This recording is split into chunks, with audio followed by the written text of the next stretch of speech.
My name is preceded by a title of Loibon, which is Loibon. This is Kimasai from East Africa, and it's like identifying me as a shaman or teacher or actually a medicine keeper. It's called Loibon. My name is Oldoinyo Laitoli Le Baaba. Okay? It translates in two ways. Baaba, being father or teacher, the red lily from the mountain. That's the literal translation. But the inferred meaning of that is the teacher, a fount of consciousness from the ancestor. So this is a very mystical name that was given to me by the Maasai. Prior to that, I was raised Muslim, and so I have a very, very long Islamic name, which is Sufi in Persian and Arabic in base, and that was my name. But as a result of my growing up in different cultures and being exposed to different traditions, what I do now is simply try to help people to see things from a very basic, primitive, tribal type of way of thinking, which is not denying any philosophy. It's not in opposition to any religious precept. In fact, it incorporates every possible way of believing or thinking. But it does it in such a primitive fashion until immediately it becomes transcendent of any doctrine or dogma or set tradition or way of believing.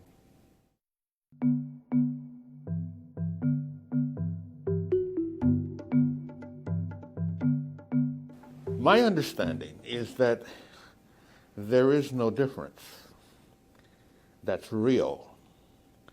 There is a difference that's relative.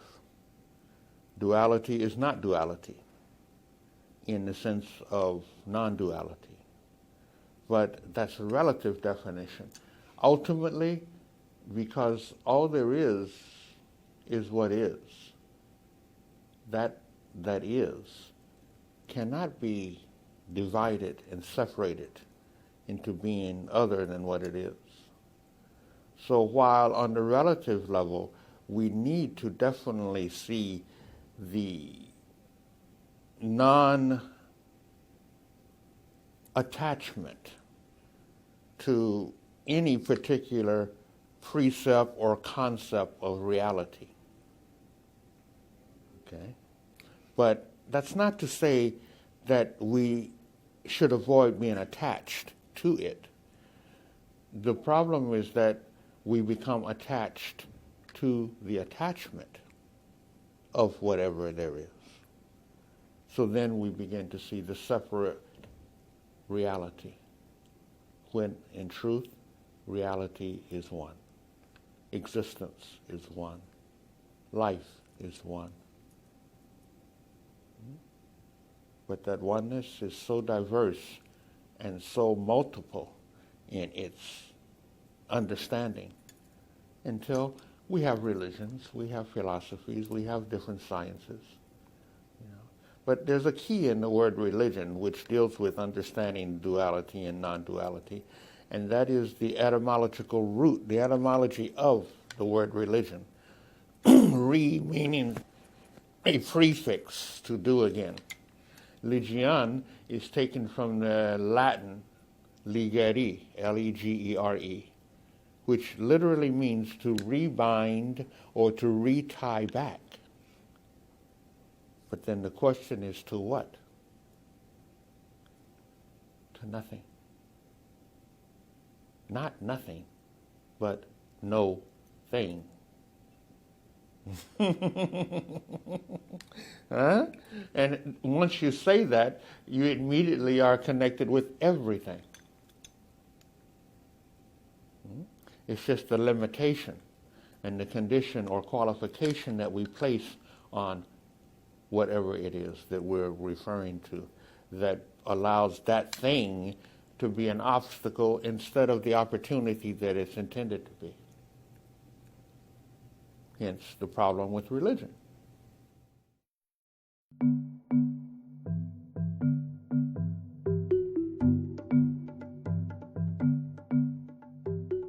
We say that I am that I am because I am not. Because I am not, I am all that ever was, is, or can ever possibly be. Now, the way we understand that is that the I am, the great I am, is the state of being which is not a being, but a state of being, which you can call beingness or isness. And the I that perceives the I is the ego. And so that ego must cease to exist as real, but not cease to exist, but cease to exist as ultimately real and surrender to a reality greater than itself. Hence the I am that I am. And the I, which is the ego, must be not. And by it being not, then the I am is all there is, which encompasses every living thing. Not only the human being, the animal, the insect, the vegetable, the mineral, the element, the elemental, without exception, every star or moon or planet is part of that I am. We are not, generally, we are not able or willing to grasp that reality that is appearing so abstract. We want to anthropomorphize it. We want to deify it.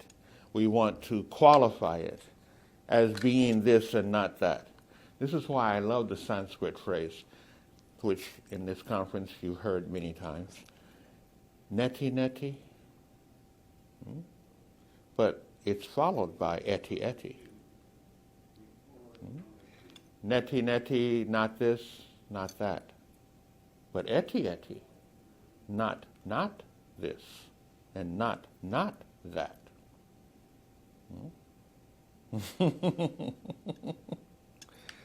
So, this is the problem with I, me and my, contrary to you, your, and yours. It's an illusion. It's a state of ignorance. It's avidya that leads to this. And it's not wrong. It's not right. It's not good. It's not bad. It's whatever it needs to be in order to bring us to where we need to be and how we need to be. So the cliche is, it's all good. Whatever it is, it's okay. No matter how un-okay no matter how not okay it is, it's okay. It's a process. There are no accidents. Ultimately, there's no wrong or right. I rephrase, ultimately. Relatively, there is very much that is right and wrong. And we need to correct that. Relatively. As beings living in a three-dimensional realm, we can only do what we can do, made up of a first and second and third dimensional reality.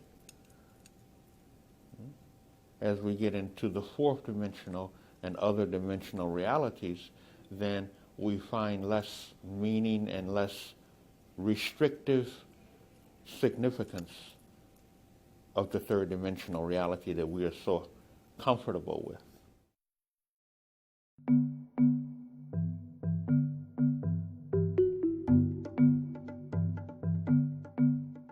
We are not the doer. We are that which is the instrument of the doer.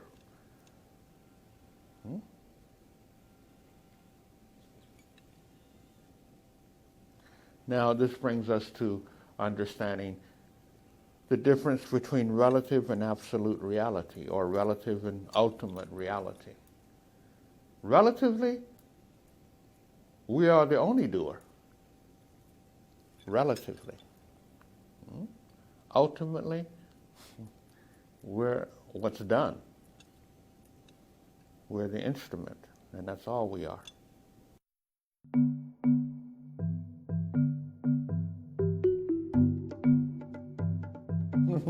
There's everything to do. In fact, there's even more to do. We must do all we can do in every way possible to do it, using whatever is available to make the change, to grow, to learn, to evolve, to involve in order that we may better evolve. We must make every possible effort for that. But don't be attached to your effort. Don't be attached to the outcome of your action. Selflessly, egolessly act without the attachment to the result of your actions, good or bad, right or wrong. Just be the best you can be. Do the very best you can do.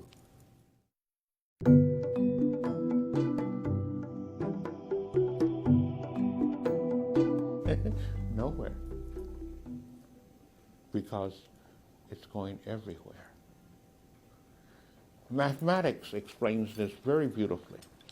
In geometry, there's an area of geometry that becomes meta-geometry.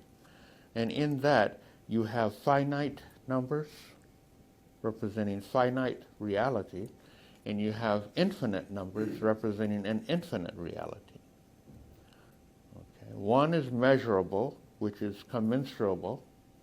One is beyond measurement, which is incommensurable. These are represented by pi and phi. This is mathematical terminology for that. So that shows us that, yes, there is the finite, but the finite is only part of the infinite, which has no purpose. It's purposeless in its purpose. It's causeless in its cause.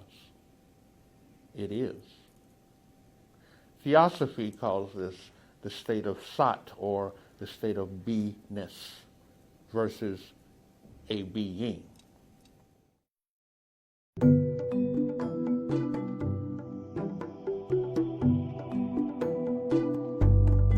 Tribal people, indigenous and aborigine people, we live according to something called animism. Animism is, well, in the Western world, we're taught that there's animate and inanimate, living and non-living. Animism perceives, understands, or believes that there is no non-living. It all lives. Everything. Everything in this room is alive. But then we take it another level. It's not only living, it's intelligent. It's not only intelligent, it feels, it thinks, it knows.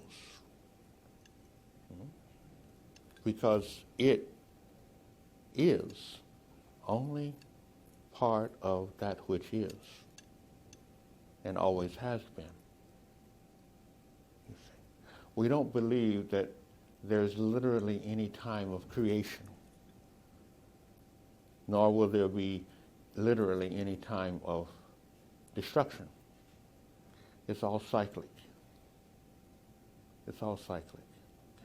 And so because of that, we're at peace. We have an inner sense of peace and unity with everything. There's no death. There's only change. There's no birth. There's only change. Now, I use physics to try to explain this to the Western world. And there I use the first law of thermodynamics, which says that matter or energy can never be created or destroyed, but only transformed. E equals mc squared. All matter is energy, and all energy is matter. And if neither can be created or destroyed, but only transformed, then when does it cease to be? When did it ever begin to be? In tribal thinking, we see life as a cycle. And that cycle is the experiential cycle of the ancestor. Western culture calls it God. Other cultures call it whatever. But for us, it's the ancestor, because the ancestor never dies. It lives. In fact, I don't exist. The ancestor is what lives. I'm only the messenger. I'm only the carrier of that which has come before me. That's all I am. You see? And so therefore the ego is a necessary part of our being, but it is not a part that identifies our being. That is the lower ego. The higher ego is an ego that is an identity of all beings, without exception. So there's also no, in tribal culture, we have no sense of equality or inequality. There's equanimity, balance, but that encompasses imbalance. You cannot have the light without dark.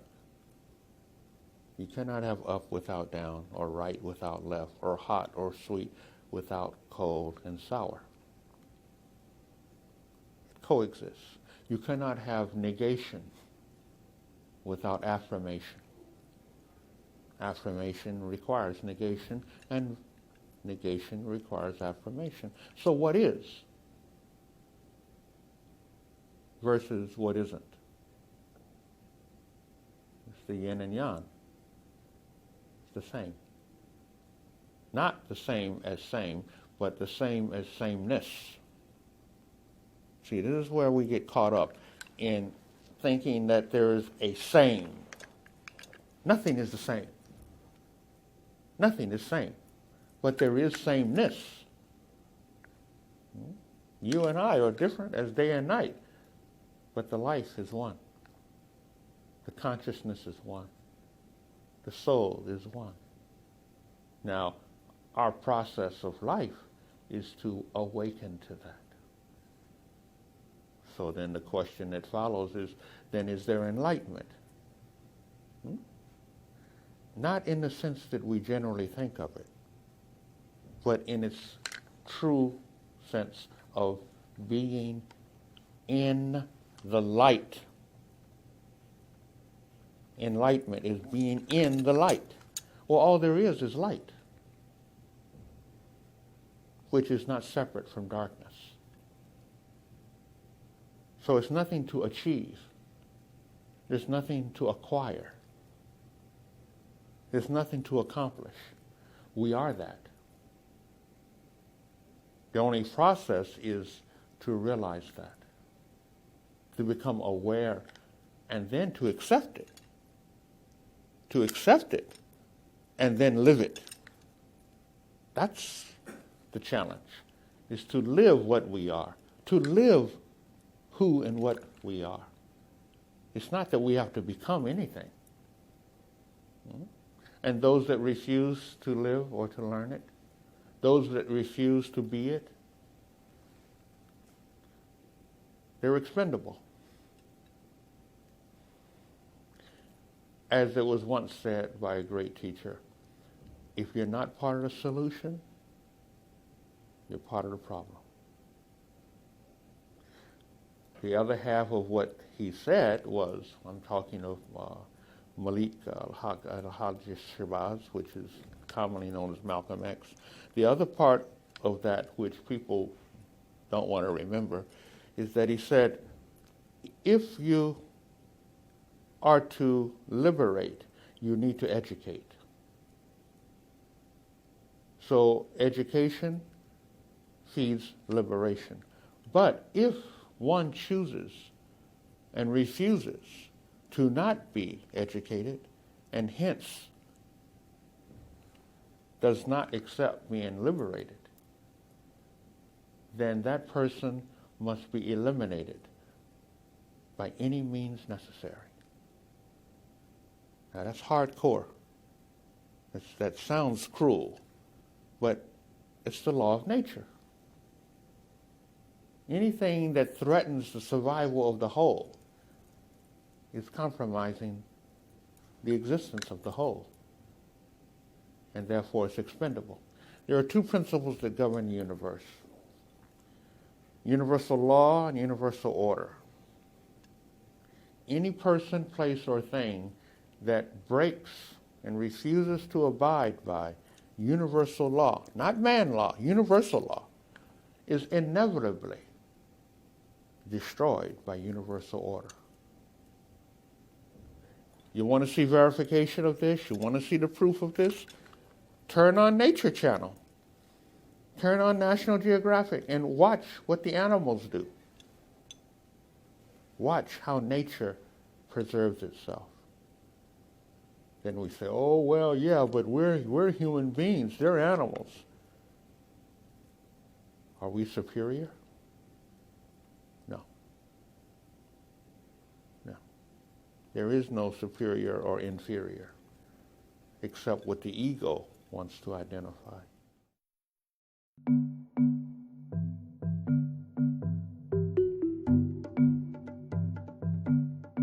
Is language a barrier in tribal society? No, because we don't depend on language. We simply depend on the experience, which is the language for us. It's not a verbal communication, but it is a living translation of reality. We live it. We envelop ourselves so deeply into the process of living until there is no interpretation, there is no translation necessary. You experience it. Whether it's hunting and gathering or dealing with what is called death. It's the same to us. It's all a ritual. It's all ceremony. Which is why some of us in the tribal or in the indigenous community live the way we live and do the things we do. Hence, headhunting, cannibalism, circumcision, male and female.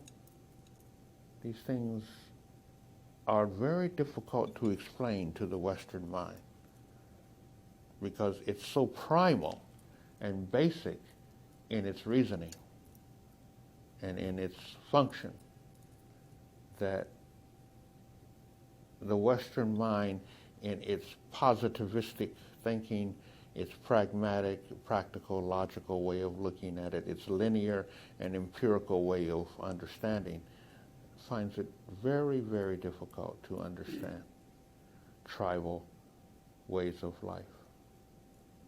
And that's what I'm here for, is to try to break those barriers of communication, to try to find a way to translate that which is not translatable, to share that which is almost impossible to share without the experience. But I try to find a way to still help people to relate, if not to accept, to at least appreciate, and to not judge, and to not deem as evil or negative or less civilized, cultured, or less purposeful or meaningful. That's my job.